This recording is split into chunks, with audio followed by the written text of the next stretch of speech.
Hello, welcome to Physionic, where we learn the body from the macro to the micro. If that's something you think you'd be interested in, then consider subscribing. In this piece, we will be reviewing some data on the association between strength of a lift and its association to muscle size, as well as muscle protein content. Learn your body, a science-based education. This data comes to us from a study that I have examined and is linked to this content for you to look over for yourself. You can also find my detailed notes explaining more throughout the manuscript. Also, if there are any minor amendments to this content, you will find them linked to this content as well. And with that said, how did the researchers go about this study?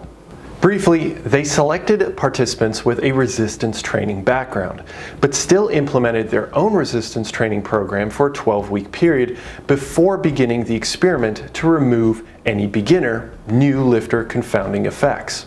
Participants maintained their nutrition, and although not a significant part of the data we will go over, they were stratified into 4 supplement groups, which are detailed in the study and the study notes.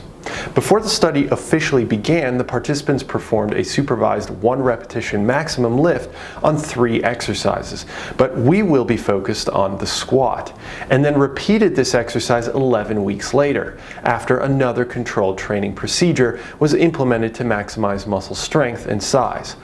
All workouts were supervised by qualified personal trainers.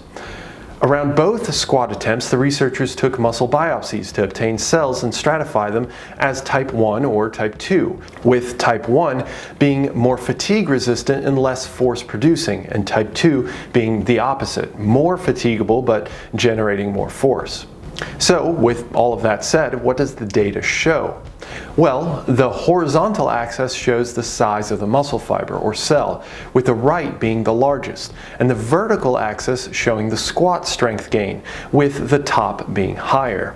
Then the researchers have stratified the data across 3 muscle cell types, type 1, type 2A, and type 2X, with type 2A being a bit of a middle ground between the other two. And we see a strong association between all 3 muscle cell types, growing an increased squat strength, a very strong positive correlation. Next, we're looking at squat strength versus contractile protein amount. Contractile proteins are proteins that play key roles in allowing contractions or force production to occur within the muscle. You may have heard of proteins like actin and myosin. Those are contractile proteins.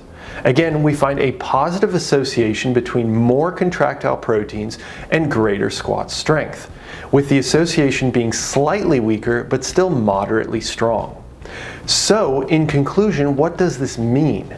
It means little as it is associative, but we could interpret this as saying that larger muscles are associated with greater strength.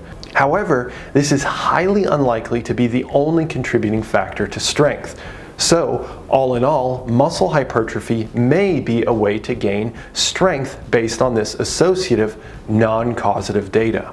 So, the bottom line, there's a good chance that if you're bigger, you are stronger than when you weren't as big. Done.